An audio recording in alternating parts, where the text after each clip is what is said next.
Rahim, Rahim, Rahim, Yata today, Rahim.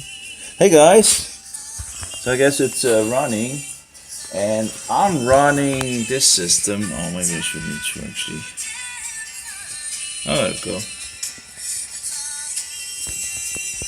So I'm running this system here. Well, I guess it's not. As you can, I fixed the speaker so the speaker is scratching a little. It's like, look at that. It's just, I'm just having all these things, and this is, I'm running on the slim device over there, and I understand that, of course it will, I haven't even installed this, so it's pretty snappy, you just push and it's, of course it is using the, CPU 100% pretty much at the moment. I am fixing it to the maximum in regards to the, just video is kind of, it doesn't seem to be snapping to the screen here. I'm not sure if I oops, I posted. Well, I would, it's at least this Gnulix system. It reminds me of its good old days. It's not totally, as good as, at least as, it's not familiar with me, but at least it kept me trying it, it didn't want to work at the first, and I just had to fix something in the BIOS, and I did that. That wasn't the password, wasn't in the text file, that was the instructions how to install it. You fix it over on a USB, push this thing, and then it makes the, but I couldn't, there wasn't any details in regards to the login, so I found that on the internet, where you actually have the instructions in regards to how to install it, and then you have the instructions underneath, which should also have been on the, in the README, but there's nothing on the README. It just stops. It just tells you how to maybe put it on some kind of other place. Well, but it would have been kind of nice to actually be able to know the login for the system. But I tried different Linux systems, Gnulix systems, of these lightweight systems, and this is the first one of a good amount that I actually don't uninstall or don't just throw away at the very moment, right? And some of the systems that I thought would be maybe of interest is opening up, and it's okay, in this dumpster with that, in with this, I don't know how many Linux systems I've been running, that just get it in the dumpster. This one is actually, there's some things, maybe one could sort them out or something like that, but it's kind of, the the graphic is not, there's absolutely things that I'm that I would have liked to, but yeah, overall it reminds you a little of the 98 days, and and it's also snappy. It has this snappy feeling to it, even if it's running on my slim client, and even if it's even if it's doing its thing to open a thing, it's doing it in the background. So when you open something up, you can do other things while it's opening the application up. It does, it doesn't seem to, at least not as much as as one is used to with Windows 7 in regards to the slowdowns, where the system itself just becomes slow. The system is very snappy, like the good old days, and of course the slim device, even if it's a slim device and a Celeron processor and all that, it should still have more than enough power to do some things, right? Because in the old days where we could do all these things like, yeah, we that wasn't really anything we couldn't do in the old days, right? And it was very snappy, and it's like you could run Windows 2000 on a 133 megahertz. I don't know how quick that actually. I can't remember but yeah, you didn't need. I remember having like this totally feeling like somewhat of a high-powered Windows 2000 machine, right? And it was like only like 450 megahertz or something like that, and two Voodoo graphic cards or something like that, and I think also a GeForce 2 or something like that. That was, so that was like a huge, gigantic, you could really, and the guy that made this, like, he's like root Snabelay Death Star, and I'm like, this guy must be from the good old days, Death Stars is a thing that was in regards to the IBM hard drives, and something, I remember like the C driver called it like the failed drive. Of course I had at some point I had a failed drive, and it just ended up being like I put it in Danish that it was just like the failed drive, and that was just like a just a thing. Of course it wasn't failing, right? But I just called it that. It ended up just taking that name. But I wonder if it's probably in regards to the IBM Death Star. I don't know. Maybe not. Maybe it's something in regards of Star Wars nonsense things. I don't know. That could of course be it. But I would think maybe it would be in regards of. There's also a video program to download. A video program to videotape the. But I haven't kind of found where. I'm not good at Linux, so. But it says the video path is root videos, right? And I don't seem to be able to find it. I still, Linux is still kind of a strange mystery to me, I'm a Windows 2000 guy, and that's the thing that just where I feel home, So I go into the root directory, I would think, right? You have all the, I guess I can turn them off in regards to hiding all those invisible files. But then I only have like download and getting started. I don't have like a video thing, so maybe it's in regards to some kind of user. Maybe I need to go into user and find the user that is, don't we have like a thing maybe for that? I don't know. Doesn't seem to be any like, it should be in a folder that's called video, and of course there's like this one, file finder like Windows where you had actually a file finder. It was just, I missed that as well. So let's see here. It should be called video. I don't want it to be case sensitive, and then just search in regards to root and see if it can find anything. But I don't have much. It's not really finding anything, it seems. So.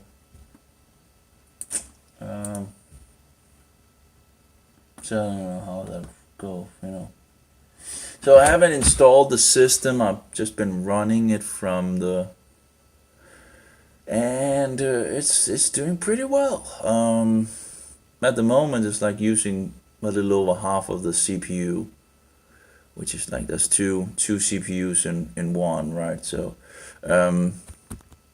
but it's recording, and it take but it still doesn't feel like kind of. I don't expect it to be like quick, right? But it still feels pretty snappy, It's not, of course, if I get a browser and get going with huge amount of tabs and all that, that will of course drain it down. Let's see here. Let's see my video player here from the internet, and it's using somewhat more. probably have issues with running, the digital thing at the same time. But I do wonder. I have this thing that, should.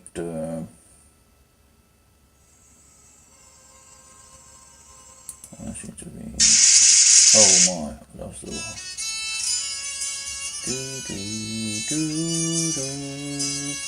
Yeah, I've pretty much there's some drivers for the sound, and I pushed it a little over the limit, and that was the button where you could adjust it directly, but I ended up hiding it away, and I haven't been able to figure out where you can.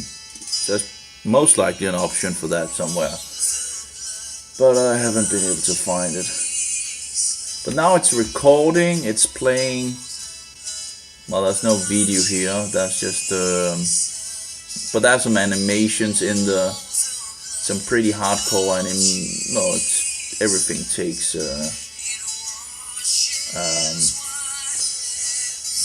I wonder if I could maybe actually crash that, if I actually could locate that file for that visualization,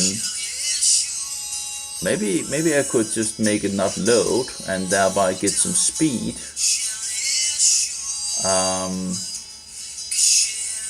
There was a way that, that was with, if it was a,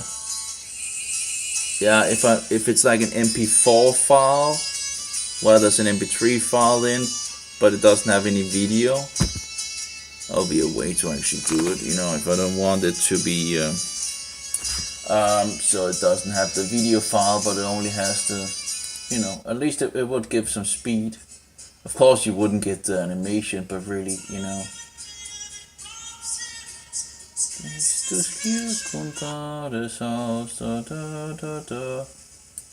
yeah, well, I was, in the beginning I thought the graphic in this, I thought the graphic was an issue,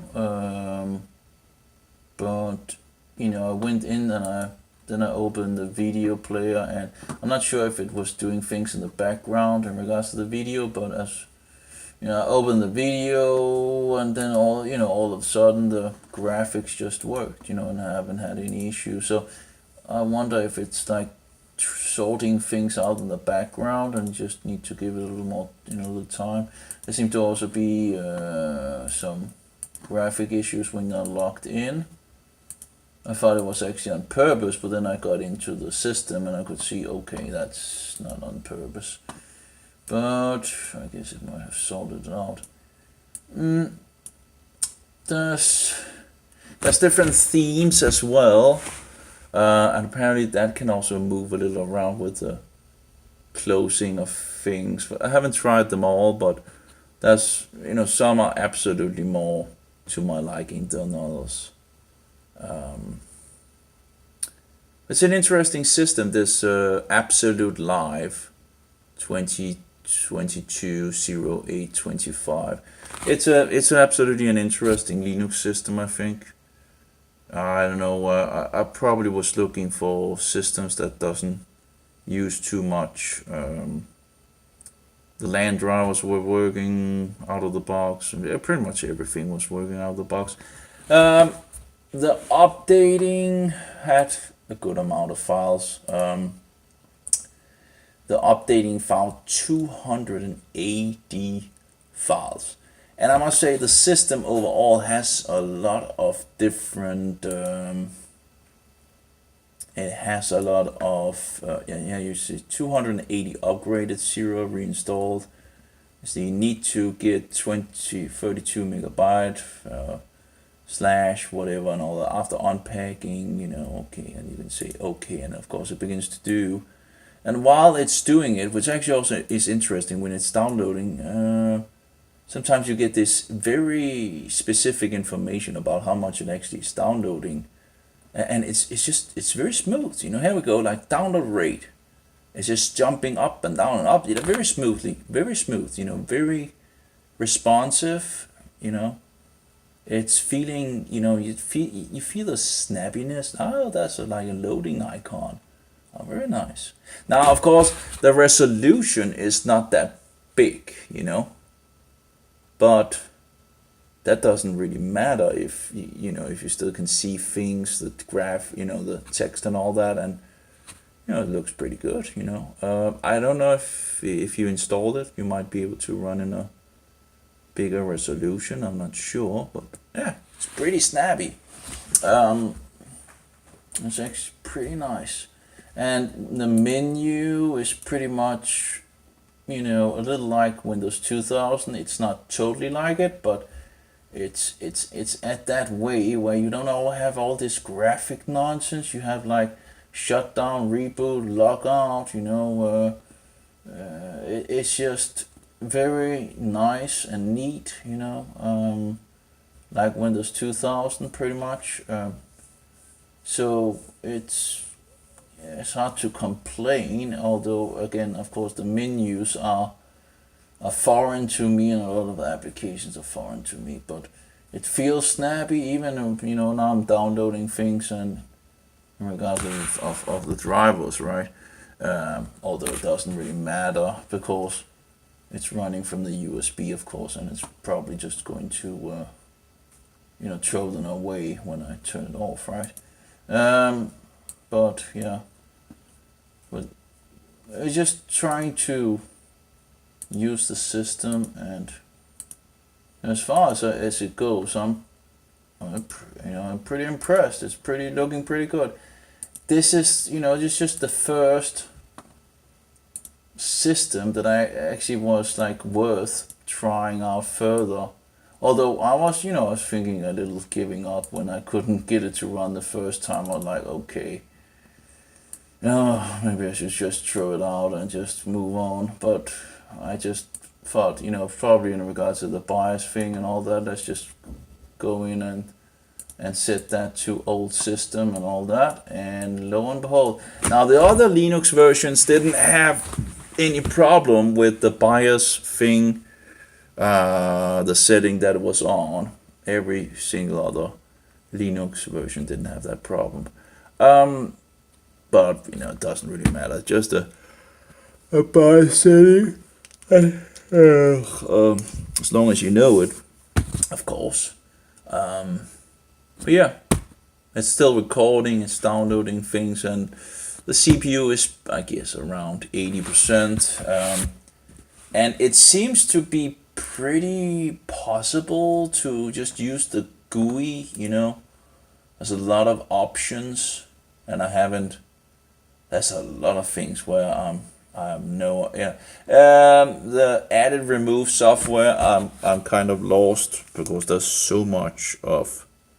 There's not like, it's not like, so I guess, usually, I like freedom in regards of that. The application should have its own package, pretty much. It shouldn't be needing like dependencies, I think it's called, and this and that and all that. Everything should just be in the application, and you should be able to portable move it along and all that, instead of being ingrained in the system and all that. But apparently programmers want to go in the opposite direction, and have been doing that since Windows 2000, right? We had like this USB portable movement that came about and began to, get wind, and then Megasocks turned off the auto start feature and all that, because we shouldn't have it too easy, right? When you just take a USB, this was one of the ones that I actually bought, I think probably after or before, I can't remember, but this was never a good key. You needed specific keys that was good with the lower, and still do today in the lower level of the smaller files, and I still need to get one make, even if you have like these huge megabyte and all that, it doesn't, if it's not good at the lower levels, it might not work very good for portable applications. And I have like an old and a new in regards of SSD USBs, first generation and second generation. And the second generation can do a lot faster speeds on the higher levels, but it's not workable for portable applications or installing a system and all that. It's just too slow. It makes a huge difference in regards to the lower levels. But this Absolute Live, I must, really give the credit to the guy that made this or are making this. At least it piqued my interest for sure compared to the rest of the systems I've tried. Although it has LibreOffice, I would very much rather like OpenOffice, but of course LibreOffice is inventing the wheel all over again. OpenOffice is much more like it was in the old days in regards to the interface and all that. And again, if it works, don't fix it. But programmers don't understand that, They don't understand if something works, well, don't. They love just, a lot of programmers just love to make a madness, and reinvent the wheel over and over and over and over and over and over again, while it was working without any issue in the past, but madness has taken hold on the world, right?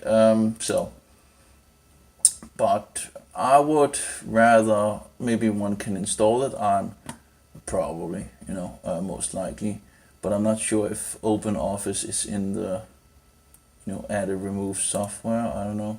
How do I add it? Is that, no, or maybe, no, this is install packages. You can get information. Yeah, here we have the LibreOffice. And the thing is, OpenOffice is also faster than LibreOffice, at least on Windows. It's just, all this crappy nonsense that is in LibreOffice now. It's, if you go back to OpenOffice, you can see it's just much more like the old days, and it's quicker to start up and all that. It's just incredible how slow these portable things have. I usually use portable things, right? That's just my way. But it's a battle when all these programmers and disgusting companies and all that. But I've seen some in regards of Linux as well, also different packages, systems where you can do some portable apparently, but I haven't really further looked into it. But it could have been nice with a system where everything was just portable. You don't need all those updates anyway. You don't need it's incredible. Just updates everywhere, updates, right? Time wasting bullshit instead of actually using the system. We are, waiting for updates and security bullshit and whatnot, Anyway, in the installed packages here, we have file help. It says select package to remove. Why is that like a package which I want to add? I don't know. Well, anyway, it's getting to the end of the day, and that means, in regards to waiting time, and that means my brain is struggling. But yeah, I'm not. LibreOffice is, I went back to. It's just getting worse and worse and worse and slower and slower and slower over the many years and all that. And it's just incredible opening it up, and it just takes a long time. It's like totally just heavy and what is it called? Heavy, like Windows 7 and probably all the other Windows that is out there. It seems like they further have continued to do this all nonsense where things just feel slow.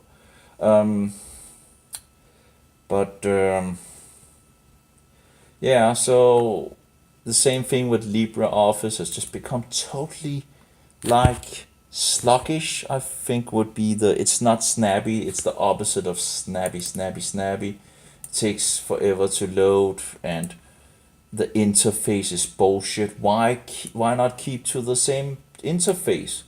what was wrong with the old interface. And if you go back to OpenOffice, it's interesting that the idea of LibreOffice at that time, many years ago, which was the idea that this company bought the rights or something like that to OpenOffice, which they still have.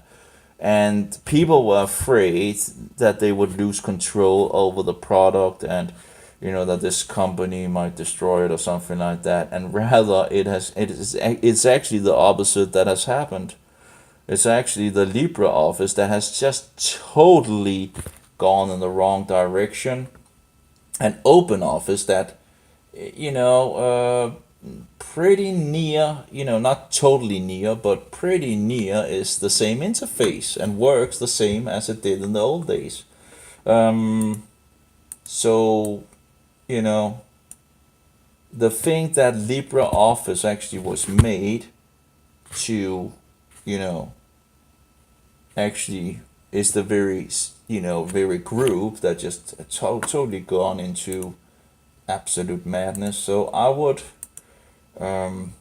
use OpenOffice. I'm not going back to LibreOffice for sure. It's slower than OpenOffice, and OpenOffice have the old interface. And again, why change the interface all the time? And it has to be looking, blah blah. I just want something to work. I don't need all this smoothness and this and that. I just want things to work, and like the good old days. Don't need all that graphical bullshit. I just need things to work so I can do something instead of always using time on fixing things and waiting and this and that. It feels like the last many years has just been trying to fix things instead of actually using them. It just keeps on going. And maybe I should just stop using things, because what's the point? If you're never going to really do anything nearly because of all this insanity, what's the point? Is it so hard for someone to make another Windows 2000? Just a Windows 2000, just how Windows 2000 was working in the good old days.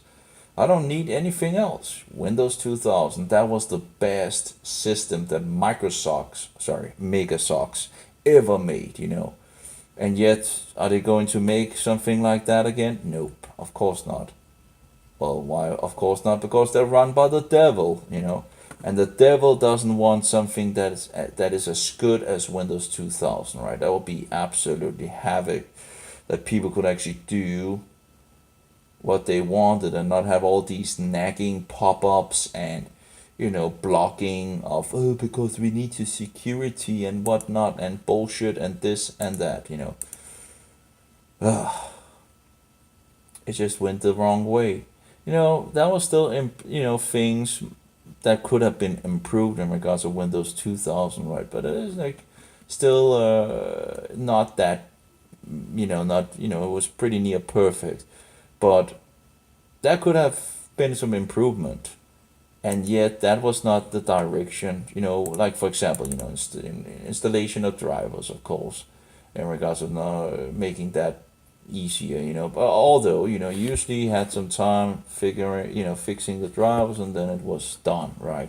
You didn't really need to use much time on that anymore. That was, some minor improvements that could have been done, but besides that, it was pretty much near perfect. But then everything went the other direction. Everything went in the other direction. But anyway, this system, I'm very it's very interesting. Again, having some issues finding some of the stuff for sure, and it doesn't totally feel like I would need to use it a little more, but it's snappy, it's working pretty good. Compare all these other Linux systems that I tried, I'm happily surprised about this one.